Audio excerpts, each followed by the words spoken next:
नमस्कार। तो शुरू करते हैं। बोल रहा था निरहुआ लोग इनके और उम्मीद बाकी सब ठीक हुई। मार्च में आखिर में या अप्रैल के शुरू में हम भोजपुरी लाइव कैले रही। तो अभी एक जना कहले हैं कि मोदी जी के नकल करत नहीं। भोजपुरी हम बोलत नहीं कि वहाँ के बोलत है। नकल के बात नहीं है। मैंने अब ये मत कहो कि मोदी जी के बाद सब कोई भोजपुरी बोला था। 5 करोड़ लोग भोजपुरी रोज बोला था। तो वो पहले बोला था कि मोदी जी पहले बोला था। कितना आदमी भोजपुरी में लाइव करा था हमने के बुझाता। आए बीच अनुभव सिन्हा और मनोज बाजपेयी के गनवो आ गइल बा भोजपुरी में। निमन गाना बा। डॉक्टर सागर लिखले बड़े गाना।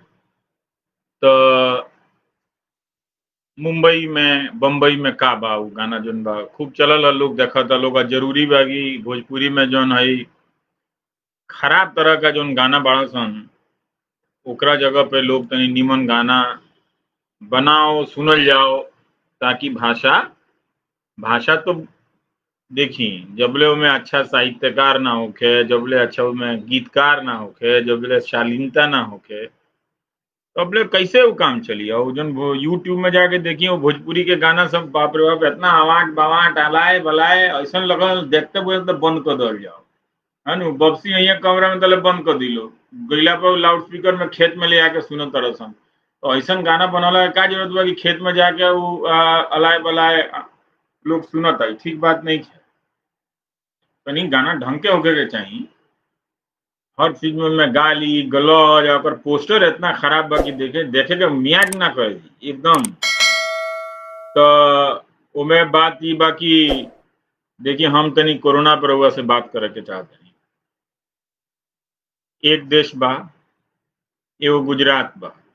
वहाँ के मुख्यमंत्री कहते नहीं कि नवरात्रि ना हुई क्योंकि वहाँ लोग बहुत सुंदर तरीके से मनावेला खूब जश्न के साथ।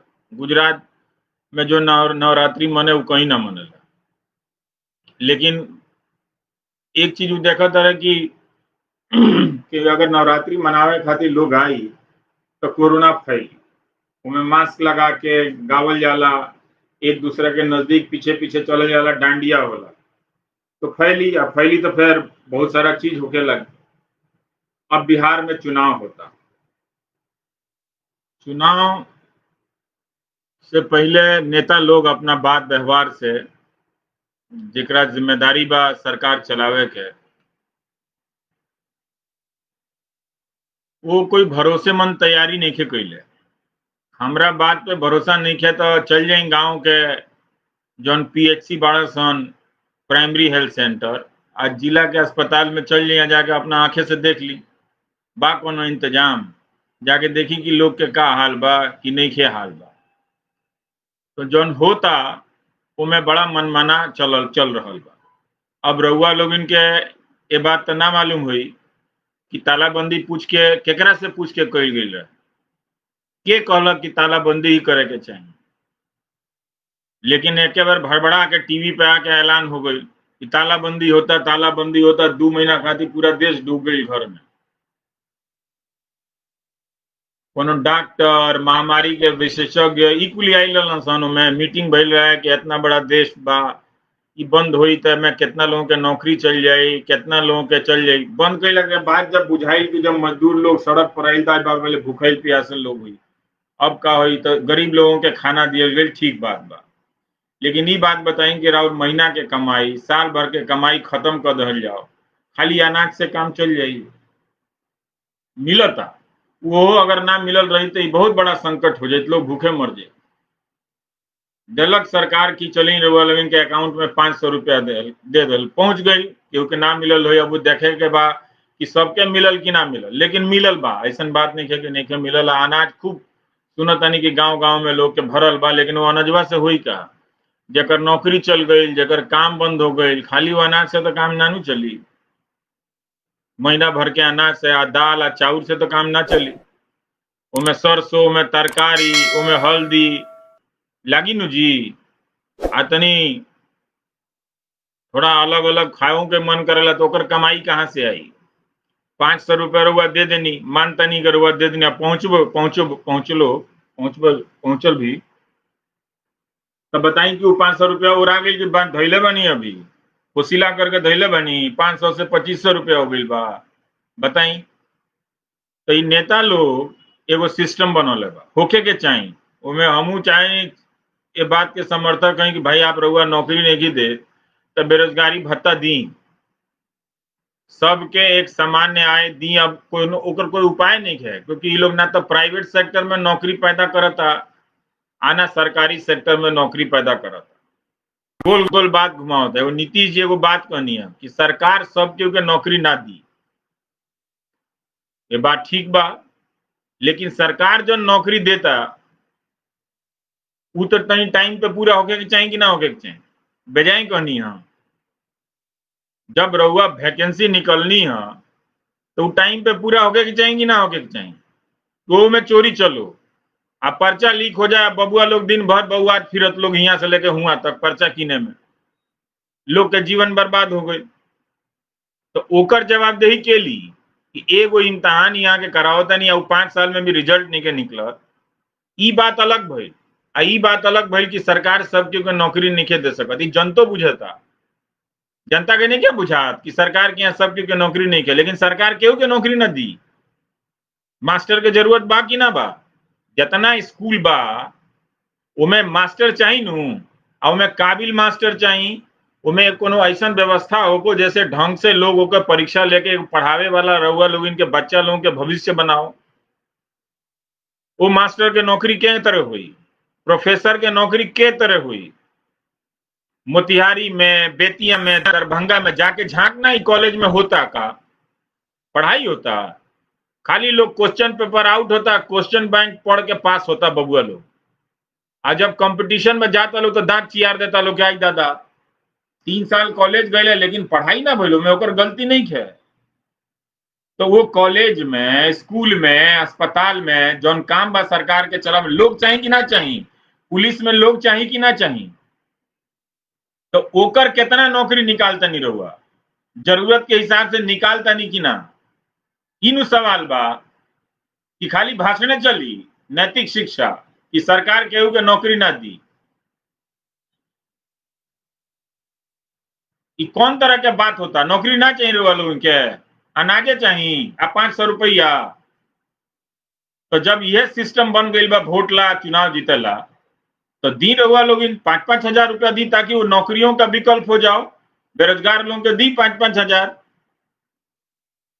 कहीं नहीं दे आप पैसा। तो ये लोग एगो टारगेट बना ले लगा सबके ऊपर नंबर लेके, बाकी मिडिल क्लास के ओरवा दो लोग ताकि केहू हुआ तक ना पहुंचे आ सबके अकाउंट में 500-500 रुपया दे दो। सुशील मोदी जी कहता नहीं कि 3-4 हजार रुपया दले बनी डले होके रहुआ। तो 4 महीना से लॉकडाउन कहनी है तो पूछनी है कि काहे लॉकडाउन कैले रहनी है। अब तनी बताई ना कि अब लॉकडाउन हटा के चुनाव काहे कराओ, तनी कोनो निमन हो गई बस सब चीज निमन तो भइल नहीं है। ऐसे होता चुनाव के नेता लोग आई ना बबुआ लोग पूछी लोग ना कि भाई नौकरी के का भाई, मैंने ये कौन व्यवस्था है कि 10-10 साल 5-5 साल लगातार लोगों के नौकरी या वैकेंसी में पूरा जीवन बर्बाद हो जाता। और नौकरियों में कोनो पेंशन नहीं क्या, लोग बोली तो डरवावे खातिर एगो निकाल देता रसन कि 50 साल के ऊपर जेकर हो गई ओकरा के निकाल दिए जाइए, ओकर परफॉर्मेंस के वो क्या तरह काम करता उनका रिव्यू हुई। सरकारी नौकरी में बैठ के माल कमाता पता नहीं क्या मंत्री के, अभी रिव्यू हुई, ये रिव्यू करिए तब जाके निकली है। डरवाओ तरह लोगों के सब जगह निकलने बड़ा सन, खाली बिहार के बात नहीं कहत, हर जगह निकल जाता लोग। सरकारी कर्मचारी डरा गए बा लोग। पहले तो रहे लोग हिंदू मुसलमान में बिजी, वही व्हाट्सएप शेयर कर, अब वह व्हाट्सएप में वो लोग मेमो घूमता मेमोरेंडम कि 50 साल बाद नौकरी चल जाए, रवि जी तनी कुछ करी, तो हम क्या करी? रहुआ जाके सारा उमें जाके गाड़ है नहीं जाके कादो कीचड़ में हमरा से कहते नहीं कि हम निकाली, हमरा से निकला ही हम ही यही कोनो नेता। बात समझी रहो लोग। अभी नीतीश जी कहनी है कि स्किल सेंटर जिला जिला में बनी, तो प्रधानमंत्री तो 2014-15 में स्किल इंडिया चलावत रहा, ना बनल सेंटर। वो सेंटर से केकरा नौकरी मिला था ना पूछी, बजाय कहनी हाँ कि सब सत्यानाश हो जाए तबे हमार बात माने में रहुआ लोग। जब स्किल इंडिया हेतना अभियान चलल ना सुनले होखे तो जिला में सेंटर ना बनल रहे। आ ई स्कीम तो पहलू के बनल रहे, कौशल योजना उन्हीं के सरकार में बनल रहे। उ का भइलो से का फायदा भइल? तो रोजगार के सवाल पे ढंग से तनी सोच ली। ये अकाउंट में पैसा जाता ओकर एक व्यवस्था होके के चाहिए, लेकिन वो सिस्टम ही ना होके चाहिए कि लगा नवंबर तक चुनाव बा, अनाज दे दो अकाउंट में ढेबुआ दे दो 500 रुपया, चुनाव के बाद बंद करके भाग जाइए सन। तब का करम रहुआ? तो सोची पूछी, सवाल तनी कठोर पूछी। यहाँ तो लोगों के पता नहीं क्या कि खिसियाई का है बा कोनो सरकार से, आइयो पता नहीं क्या कि खुश का है बा। पता ना रखी जी, तनी मेहनत करी, आंख खोली और अखबार पढ़ तनी, ओमे गोबर छपता, खाली सब पत्रकार गुलाम डर है। आ टीवी ओमे कोनो खबर बा कुछ नहीं क्यों में। और रउआ लोग इनसे 200 रुपया लेके अखबारों बेचत तरसन, और अखबार वाला सरकार के साथ मिलकर धंधा करत तरसन। काहे लेते नहीं रहुआ अखबार जी?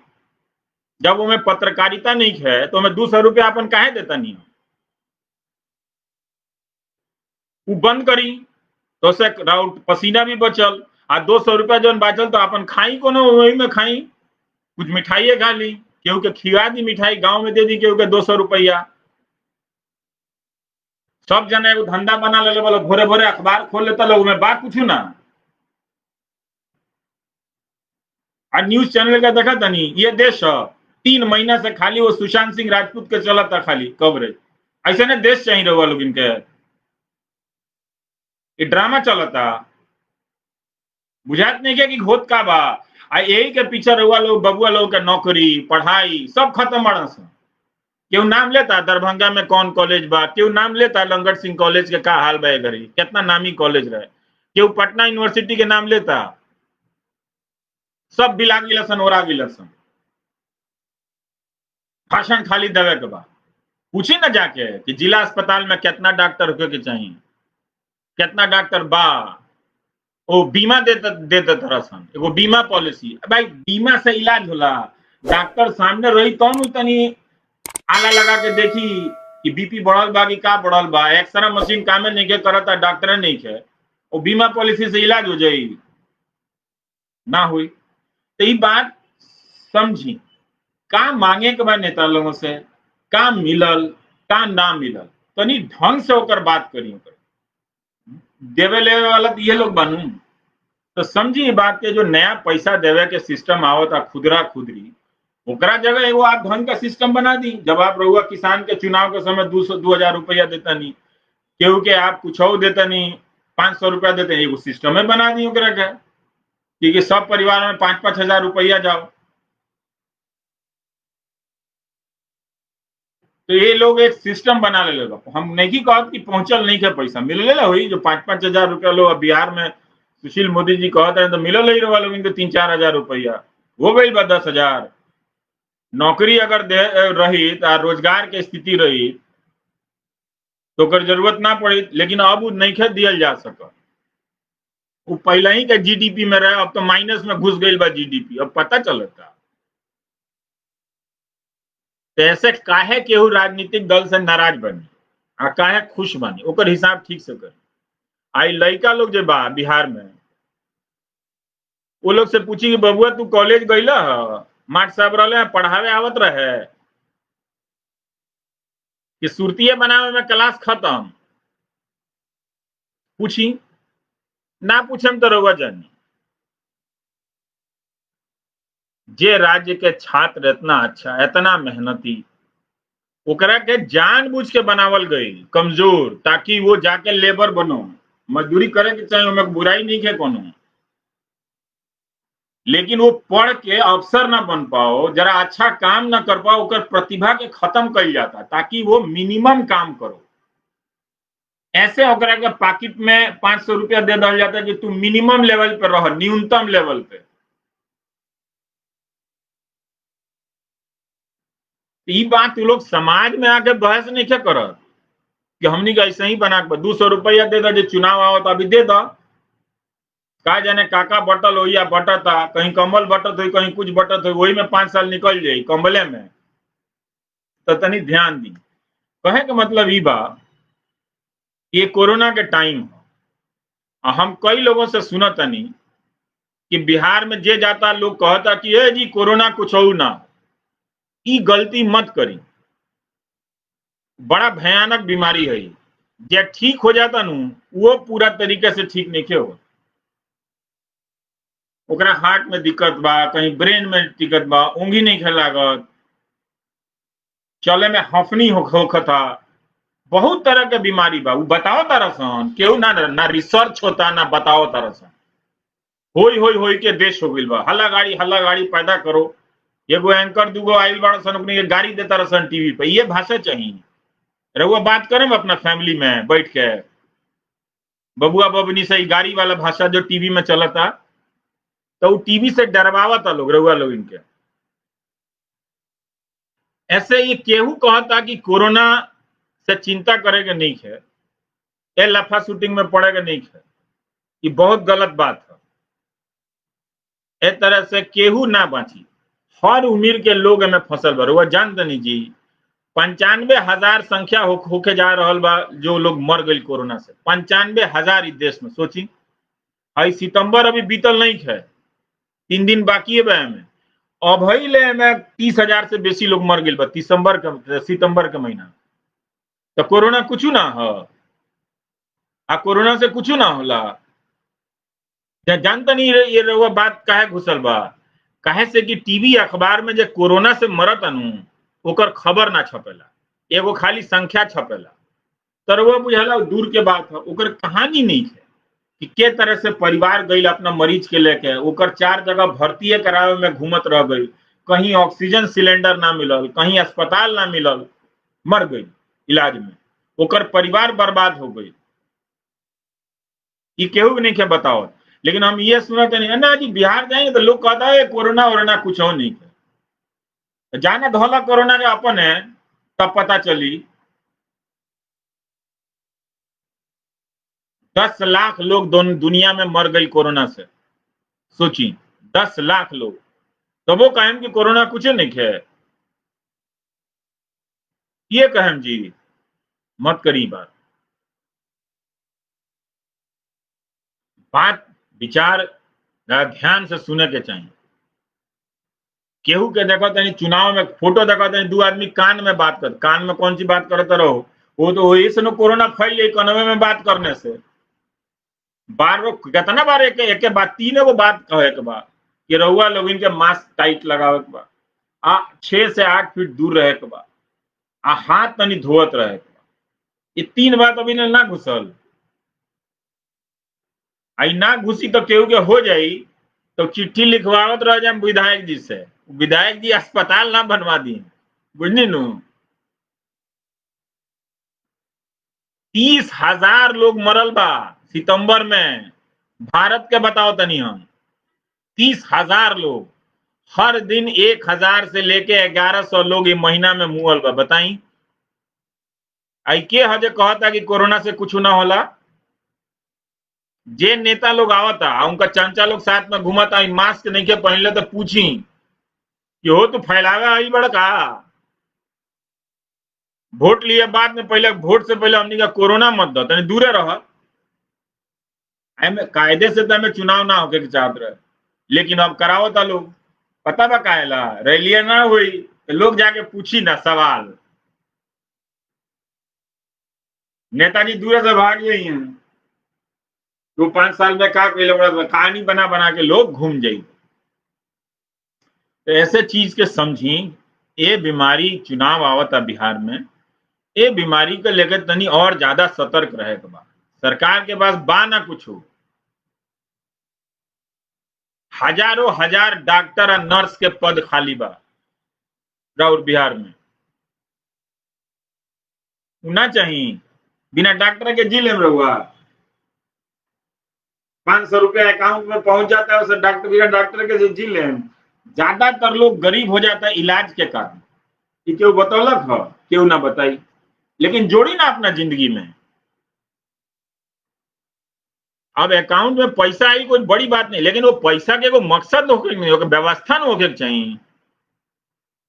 यही तरह भड़बड़ भड़बड़ जाके पूरा देश बंद कर दिया, लोग रोड पर दौड़ल जाता, केहू का नौकरी नहीं कर, लोग रोता, फीस देवे के पैसा नहीं है, किराए के पैसा नहीं है। पूछी ना अपना लड़का लोगों से, ओकर व्यवस्था ना कैलक लोग केहू। भाई फीस माफ कर देती, सरकारी कॉलेज में रहे, दिल्ली विश्वविद्यालय में कितना लोग रहुआ यहाँ के लोग पढ़ाता, लोग फीस नहीं दे पावत, लोग चिट्ठी लिखा था सन कि जल्दी फीस दे दीजिए, काहे से कि पैसा नहीं कहूँ तो प्रोफेसरों को तनख्वाह नहीं के मिला। आई लोग एगो गरीब के धो लेता, अकाउंट में 2000 दे देता है, उसको साल भर दो, देना है तो काहे 3 महीना देते हो, फिर 3 महीने बाद वो गरीब नहीं रहेगा। जब उसको रोजगार नहीं दिए, उसका जो रोजगार खत्म था, और दो पैसा उसको, उसके पॉकेट में और पैसा दो ताकि अच्छा खाना खाए। खाली चावरे भाकत रही लोग, चावल फाकला से हो जाई दाल से मानते नहीं हो जाए। लेकिन वो सब पूछा पूछी जौन करे को रहो लोग जानी, चुनाव के समय बदल जाएंगे तो हम तो उम्मीदों नहीं कर। लेकिन ये कोरोना को लेकर तनी गंभीर रही, एमे लापरवाही मत करिए वाले। कहीं तारीफ नहीं किया हो भारत के, कहां तारीफ होता क्यों बताओ ना। दुनिया में 3 देश में भारत में दूसरा नंबर पर बा जहां सबसे ज्यादा लोग संक्रमित भइल बा कोरोना से। अमेरिका में 2 लाख से ज्यादा लोग मर गए बा, भारत में 95,000 लोग मरल बा। तारीफ होता। जाई भूटान में एक आदमी नहीं के मरल, वहां इतना विदेशी पर्यटक लोग आवेला।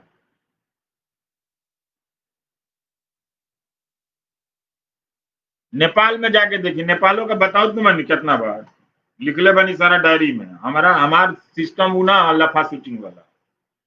यही से नेता लोग दांत चियार देते लोग, भागल चला था गरियावा रविश के, गरियावा लोग हमरा के गरियावाला से का मिली, बबुआ से ने पूछी मिलल नौकरी ना मिली, अब गई टाइम गरियावे दी, बबुआ लोग गरियावता लोग हमरा के व्हाट्सएप बना बना के गरियावे दी, हमरा उससे कोनो फर्क ना पड़ेला। बताई 95,000 लोग मर गए कोरोना से, मार्च से लेकर अब तक। अखबार तो तारीफ होता है। अगर हमनी के छपला रहती सन, मीडिया देखौले रही फोटो कहानी, वो परिवार पे का बीतल बा। एगो वायरल इन्फेक्शन भइल, तालाबंदी कर नहीं रहुआ, 5-6 लाख लोग विदेश से आयल रहे, है 1 अरब के आबादी के देश के, उससे बेसी के आबादी के देश के ताला बंद कर देंगे, तो 6 लाख लोग आयल रहे विदेश से, पीछे पीछे डॉक्टर लगा देती, वो जाके चेक करी, इतना नौकरी के नुकसान तबो फैली। लेकिन इतना ना तेजी से फैलल रही कि सब कोई रोजगार खत्म हो गई, सब कोई के नौकरी खत्म हो गई, केहू के स्कूल के मास्टर लोग के, प्राइवेट लोग के सैलरी नहीं के मिलत। ना पूछाई कि ना पूछाई, ना तो बुझाई अपना अपना जीवन में। हमारे काम में कहल हम कह देता नहीं, बाकी रहुआ लोग नहीं मत कहीं, हमरा के अलग से मत मैसेज करी कि हमारे नौकरिया के काहे नहीं का उठावत हो, हमको नेता है वोट मांग ले रहुआ लोग से, वोट तोड़ हमारा ना चाहिए। बात जन कहनियों पर विचार करी। ठीक है, सरकार सबको नौकरी नहीं दे सकती है, लेकिन जो नौकरी दे सकती है वो तो दे, उसमें 4 साल काहे लगता है। चुनाव आएगा 2019 का, तो बहुत हंगामा के रेलवे में वैकेंसी है, आज लोग वैकेंसी का अपॉइंटमेंट पूरा नहीं कैल, बताई तो जब रहुआ वैकेंसी निकाल देनी वो तो पूरा करी, वो में 2 साल जेकर भइल बा रेलवे में जाके पूछी ना कितना परेशान बड़ा सन, मत पूछी हमरा उसे। तो देखी नेपाल में अभी तक 467 लोग मरल बा, मैंने 500 से कम संख्या बा। श्रीलंका में 13 लोग मरल बा, अब पाकिस्तान में 6,451 लोग मरल बा, अपन भारत में 94,000 से बेसी लोग मरल बा। केकर तारीफ हुई बताई, कोई जरूरत ना रहे तो एक बार देश बंद कैला। लोगों के 3 चीज बतावे के रहे, जब चुनाव हो जाता तो वो घड़ी काहे बंद भइल रहे, ए बेरा कोनो कंट्रोल हो गइल बा ना। बात बुझाइल का कहनी हम। कि सब उड़ा जाई तबे हमार बात बुझाई। कितना लोग मर गई बताई, 400 के करीब डॉक्टर लोग मुअल बा। और वो डॉक्टर लोग का डेटा नहीं क्या सरकारें को बता, जब डॉक्टर के पूछनियार नहीं के केहू तो रहुआ लोग इनके केहू पूछी, वो पूछी ना वो डॉक्टर लोग के परिवार से कि कोरोना से वो लोग जान गई बा तो आपका कोरोना कुछ हो ना हो, पूछी कोनो डॉक्टर के जानत होगी तो कितना वो लोग दुख में बाल हो गए बेरा। पता चल सब कोई फैला होता, जब फैल जाई तो का हुई। महाराष्ट्र में देखी कितना लोग मर गए, 30,000 से ज्यादा लोग महाराष्ट्र में मर गए। अभी रोगा कहम कि कोरोना कुछ हो ना, हाँ ये काम कभी मत करे, बहुत गलत बात भाई, बहुत खतरनाक हो गई बा। ये कोनो कश्मीरों से लोग सुनता का, आई दादा क्यों जना लिखले बड़ा कश्मीर से आई लव यू टाइप से, गॉड ब्लेस यू। आई कह स्टे अवे फ्रॉम पॉलिटिक्स है भाई, नेता लोग से कैसे दूर हो जाओगे तुम, गजब करते हो। बात उठा दिए तो राजनीति से दूर करने का बात करते हो, गजब बात है। जब मेरा बात का कोई जवाब ना होगा तो कहोगे कि गीत गाएं, काहे गाएंगे गीत, पूछेंगे ना। सुपौल से क्यों आ गए मैसेज कैले, तो ऐसे चुनाव के समय आ केहू ई गांव में कहता कि कोरोना कुछ ना हो, ओकरा के समझाई ए भाई ये गलती मत कर। 400 डॉक्टर लोग मुअल बा, कितना मेहनत का पढ़ाई है डॉक्टरी के, वो जानते नहीं, 10-15 साल तो पढ़ाई में लाग जाला किताब। ऐसे लापरवाह मत हुई, मास्क लगाई, तनी दूरी रखी, हाथ साफ रखी। न तो अगर गांव देहात में फैलल तो केहू ना बचाई। शहर में ही लोगों का नहीं मिला था अस्पताल, ऑक्सीजन सिलेंडर, कहीं कमी हो जाता कहीं नहीं। इतना दिन में यो इंतजाम पक्का नहीं भाई। भारत के तारीफ होता, कौन बात का तारीफ होता जी। राउर पड़ोसी देश का देख ली, बांग्लादेश का हम लोग बताओ तो नहीं, 5,129 लोग मरल बह बराबर, पाकिस्तान में 6,451, श्रीलंका में 13 लोग, नेपाल में 467, भूटान में कोई नहीं। हमनी के पड़ोसी देश में हो लोग, हमनी के यहाँ 95,000 होके जाता संख्या, 60 लाख केस हो गई। सोचिए सितंबर में 30,000 लोग मुअल बा कोरोना से।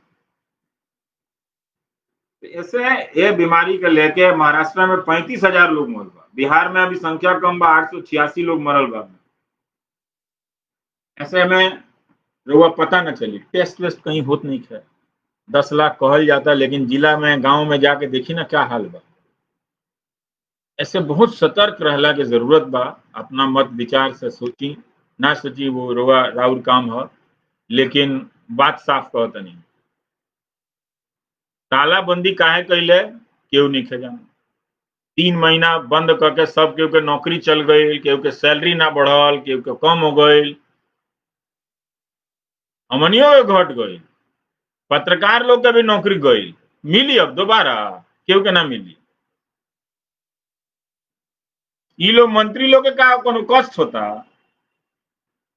ये लोग को कोनो कष्ट नहीं है। जानते नहीं वो बात, एगो एमएलसी बनल, फिर विधायक बनल, फिर लोकसभा का चुनाव जीतल, और राज्यसभा भी पहुंचल तो 4 जगह से पेंशन मिली, ये कहत रहे। लेकिन एमएलए और एमपी का तो पेंशन मिलेला, बाकी सरकारी कर्मचारी के ना मिले। इतना लड़का लोग ट्विटर पर आंदोलन चलौलक, का भाई कुछ रिजल्ट ना, 6-6 महीना में योगी जी कहले देखल जी, बिहार में बड़ा आराम से कहले नहीं जी, जाई ना जो ना कौशल केंद्र खुलल बा, जाके देखत का नहीं खी अपना जिला में, देखी ना जाके बताई तनी अपने कॉलेजवा का हाल बताई। 4 साल से ये कॉलेज के लेके हाल में कस्बा में लड़का लोग पढ़ी ना, सब कोई दिल्ली आ जाई। अब कहाँ दिल्ली ठेकाए के वो केहू के, ना दिल्ली भेटा ही ना केहू के, खत्म कहानी। और टीवी पे यही से सुशांत सुशांत दिखाओ तरह सन, अब उनको बात नहीं के, वो तो कहानी कहीं चल गई, एंकर गरियावे में लागल बड़ा सन। वो भाषा है, भाषा वो अपना घर में सिखाए लड़का फिका के, बोली वो तरह से रउआ सामने लड़का बोले लगे, अच्छा लगी बजाय कौन नानू। तो समझी कि सामाजिक वातावरण जन बा लोकतंत्र के वो खत्म हो गई। गुंडई चलता, केहू के पकड़ के फंसा के जेल में भेज दे। एगो जांच एजेंसिया बैठल बड़ा सन, तरह तरह का नाम लगा के वो खाली 10-10 घंटा बुलाओ तरह सना 5 महीना 6 महीना खातिर जेल में डाल दो। ये तो होता। तो रउआ देखी, ऐसे सतर्क रही कि 500-400 लोग डॉक्टर लोग मरल बा, एमे का जाता है। सब काम करत रही सामान्य तरीका से, तनी दूर रहे के बा, मास्क लगावे के बा, हाथ साफ रखे के बा, बाकी अपन काम करत रही जोन करे के बा। लेकिन ई मत कही कि कोरोना कुछ हो ना। अमेरिका में जो नॉर्मल फ्लू होला 20,000 लोग साल में मर जाला। अभी तो देखिए 7 महीना हनु, 9वां महीना 2 लाख लोग ऐसे मर गए। मत कहीं बहुत तरह का केहू के किडनी में प्रॉब्लम हो जाता है, ठीक होला के बाद हो बतावत नहीं कौन सन, खाली कह 40 लाख लोग ठीक हो गई बा। रघुआ ठीक कोई नहीं है, अपने से नहीं ठीक होता। लेकिन व्यवस्था देखी कि ई रिसर्च बताई ना कि जौन ठीक होता ओकरा किस तरह का बीमारी भइल, का ओकरा दिक्कत बा, इस सब बात को तनी देखी बुझी, इसे बहुत जरूरी बा। रघुआ जाई चुनाव में भागीदारी करी, लेकिन दूर दूर रही, लापरवाही ना करे के चाहिए।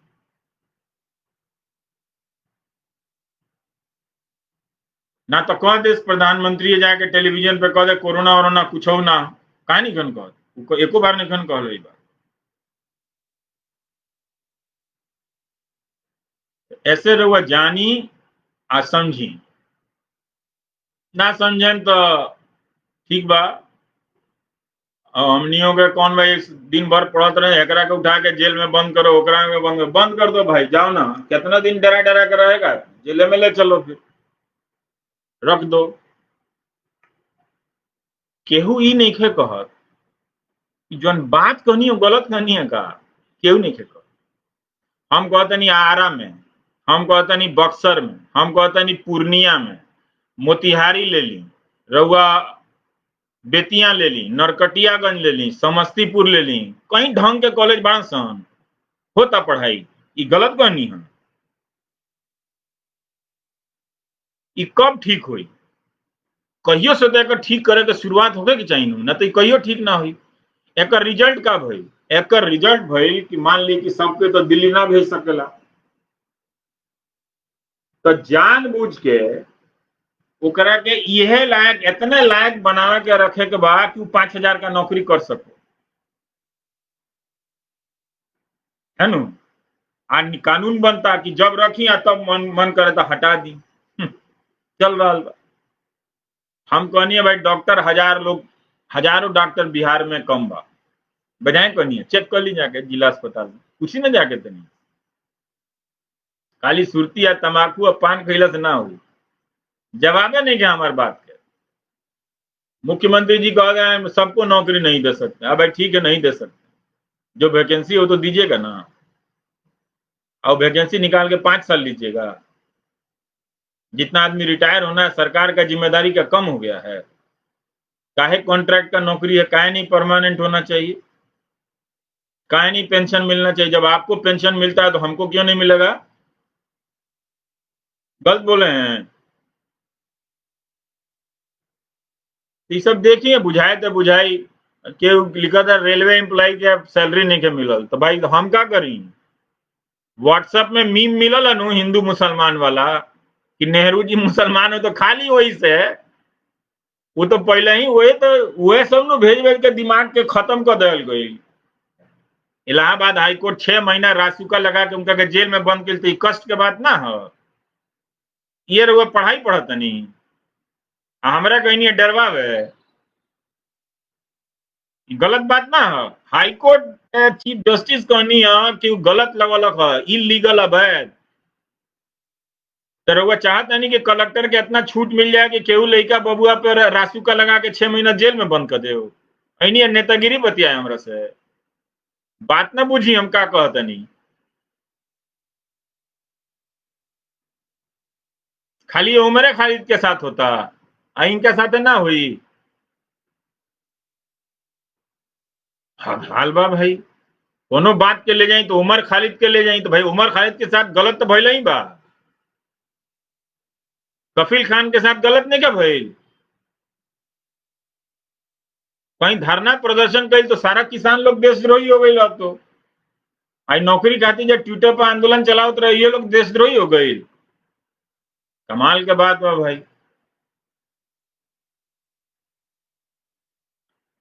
तो ऐसे छोड़ दी। दुनिया में प्रेस का नंबर जानते नहीं? भारत में एक आदमी लिखले हैं कि 142वां नंबर बा। तो हे प्रभु, जनता एगो रउआ से सवाल पूछता नहीं, जौन प्रेस के दुनिया में इज्जत नहीं के वो प्रेस के अखबार खरीद ले रउआ चवन्नी काहे देता नहीं? बताई ना। हम तो प्रेस के, हम तो एक अखबार ना ली ले घर में, हम कहे देंगे? हम किसी को मदद कर देंगे 200 रुपया?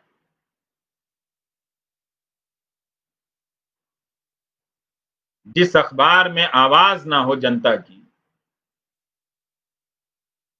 जनता उस अखबार को भी खरीदे, ये तो अत्याचार है ना। कि आपकी पीठ पे कोड़ा भी मारे और आप ही से कहे कि चाय बना के दो ना हमको।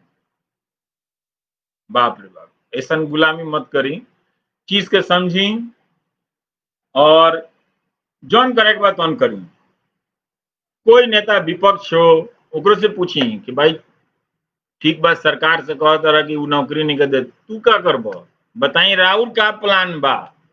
पूछी, मुश्किल मुश्किल सवाल पूछी, तनी पसीना छूटो, चुनाव अनु। विपक्ष खाली चुनाव में आके ये खाली कहला कि नहीं कि हाँ हाँ वो सब वो फेल हो गए। रउआ है तो का बनाए बताई? बनाए कॉलेज बा, बुद्धि बा, क्षमता, जिला जवार के कॉलेज स्कूल नीमन ना हुई,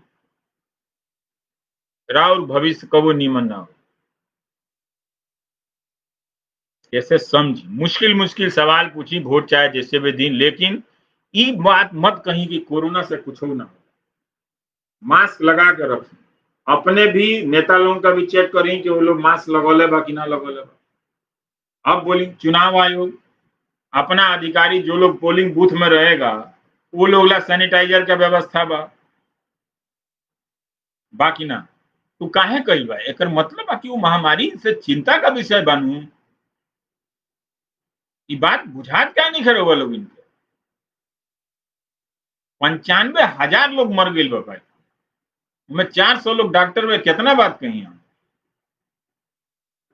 तो देखी समझी, मजे में रही और अच्छा बात व्यवहार समाज में आवे के चाहिए। तरह तरह का लोग विचार आवे, लड़का लोगों से कहीं तनी पढ़ाई करो। लोग 2000 शब्द के लेख लिखत नहीं तो दांत चियार देता लोग, हाथे लगाता लोग, 2 लाइन के लिए व्हाट्सएप का मीम पढ़ पढ़ के सब जगह हालत खराब हो गई बा। तनी साहित्य पढ़ी, तनी इतिहास की किताब पढ़ी लंबा लंबा, तब न समझी होगा। इतना फुकट में सब चीज ना मिले, बड़ा मेहनत के काम है। चुनाव, लोकतंत्र, ये सब बहुत मेहनत से लागे के रहे। खाली ये पार्टी का अरवा के वो पार्टी के ले नहीं, ऐसे होला, ऐसे बहुत ज्यादा ना होला। तो ऐसे बहुत सोच समझ के। प्रियंका जी थैंक यू, मक्खन जी, बिल्किस खत्री जी, केशव रंजन जी, अभय कुमार लिख रहे हैं कि सरकारी अस्पताल में तो लापरवाही चरम सीमा। क्या कि देखिए कब ठीक हुई, ऐसे समझी कि का बा। अभी ट्रेनिंग व्रेनिंग हमरा घुसा दिले में भाई, हम कोनो मंत्री है, 5 वोट ना मिली हमरा, हम जानत नहीं थी। ऐसे जो टेलीविजन में देखी रहा लोग सोच समझ के तनी देखी का चलता टीवी में, वो पत्रकारिता के भाषा ना हो।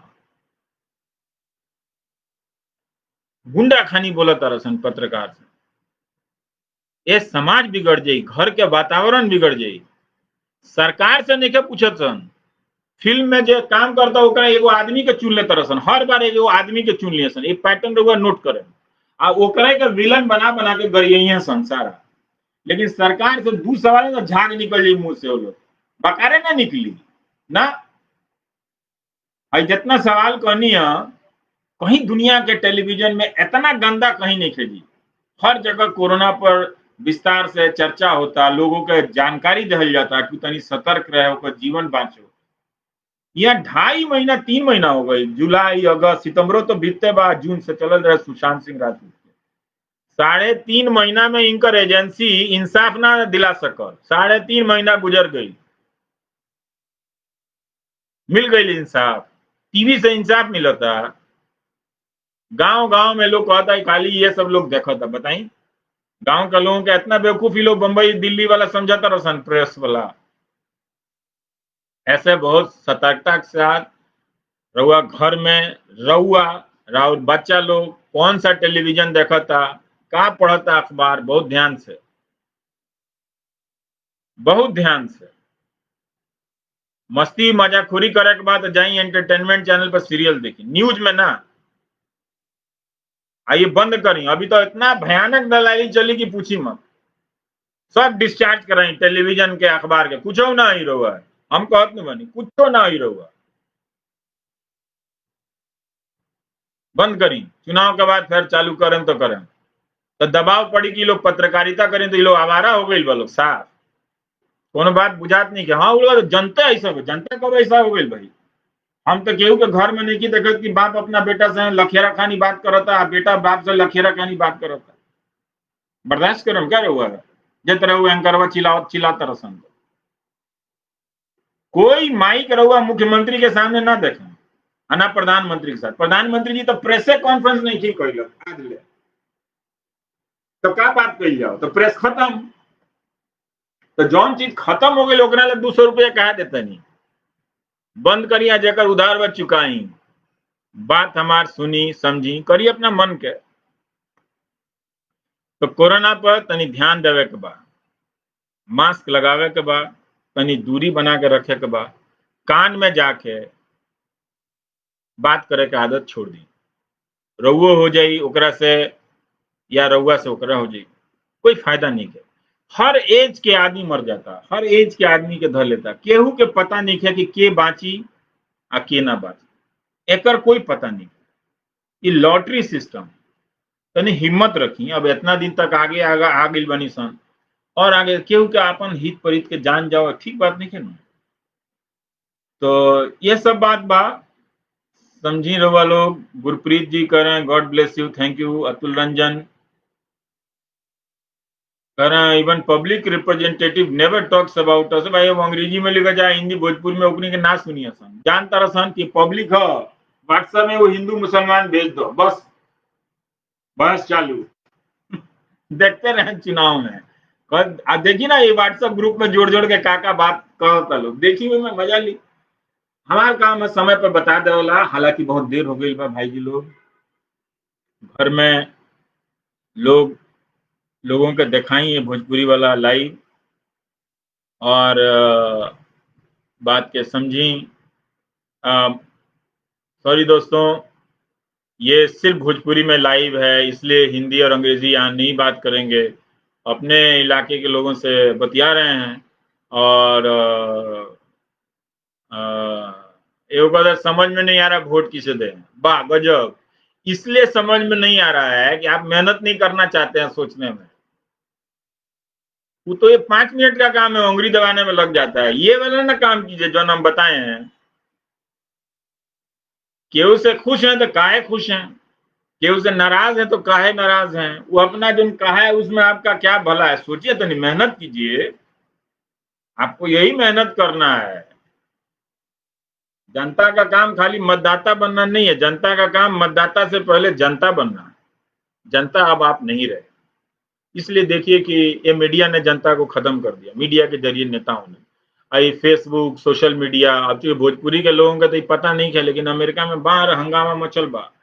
ये फेसबुक और सोशल मीडिया से लोकतंत्र खत्म कर जाता है। एगो बात कहीं, हमनी के पूर्वज या मोतिहारी मान लिया हमारा इलाका,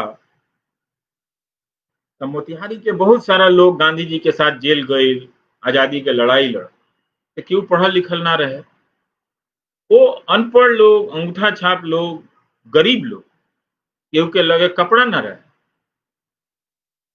कस्तूरबा जी पूछनी वो मेहरारू से कि काहे बात बा कि तू एक एगो सड़िया दिन भर पहनले रहत रू आ साफ सुथरा रहे के चाहिए। तो गांधी बाबा एहू पर जोर देस कि साफ सुथरा रहे के चाहिए। तो मेहरारू कस्तूरबा जी से कहल कि हमरा लगे एक एगो साड़ी बा आ उहे साड़ी फीचे नहीं आ उहे साड़ी हम पहने नहीं। तो सोची कितना गरीबी रहे। वो गरीब लोग लोकतंत्र ला लड़ल। आई आज के लोग पढ़ लिख के आई सोशल मीडिया फेसबुक व्हाट्सअप ई सब आके हमनी के लोकतंत्र के खत्म करन। लाजे रहुआ लोग आंख ना मिला पाए अपना पुरनिया से। उ लोग जब कही कि बबुआ हमनी के तो स्कूलों ना मिलल रहे, तब हमनी भारत के आजादी ला लड़नी सन आ लोकतंत्र आ संविधान ना लड़नी सन। आ तहनी के सब मिलल तो जाके खत्मे कर दल कि केहू के उठा के जेल में बंद कर दो, प्रेस पत्रकार प्रधानमंत्री से सवाल ना पूछो। ये देश ला लोग लड़ ले रहे ना। ऐसे अपना देश के लगातार सुंदर बनाई। केहू के बात में कमी हो सकता, हमरो बात में कमी हो सकता, लेकिन सुनी समझी बोले कहे के माहौल रह दी। अपना अपना ख्याल रखी और जे लोग गरियावे होता गरियावे दी, क्या करे के बाब। तो बस इतने बात कहे के बा कि माहौल ठीक नहीं है और अपना देश के में ई ना होके के चाहत रहे। पहले से अच्छा अदालत के सिस्टम होके के चाहत रहे, पहले से अच्छा पुलिस के सिस्टम होके के चाहत रहे, पहले से अच्छा जांच व्यवस्था के सिस्टम होके के चाहत रहे, पहले से अच्छा स्कूल कॉलेज अच्छा होके चाहत रहे ना भाई। तो ये सब चीज जब ना हुई तो लड़ी मुकदमा केहू फंसाइए दी, केहू जाके फंसा दे, हमरा के 10 साल में बिलाइए गई नहीं जा।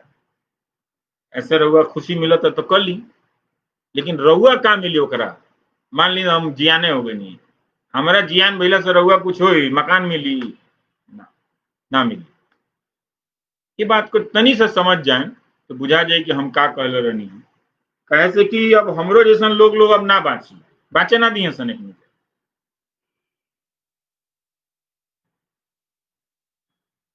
में रहुआ लोग भागीदार बने। राउरो अपराध बा लिखाई। बाहुबली के पीछे दौड़े वाला जनता भी अपराधी में गिनाला, बुझनी। तो कम से कम ये आहूबली बाहुबली टाइप के जितना ही बली बड़ा सन एकनी के वोट तो मत दी रहुआ। हाँ बजरंग बली के नाम लिया है, सब बाहुबली के भगाई कही एक बली रही है बजरंग बली। आहूबली बाहुबली सब आउट, बजरंग बली के सामने कौन दूसरा बली बुझाई। तो चली रख तनी हम गोला तन रहुआ लोगन के पुरनिया लोगों के हमरा तरफ से प्रणाम कर दे। मतारी लोगों के बपसी लोगों के चाचा लोगों के गोला तनी खुश रही आबाद रही। जय हिंद।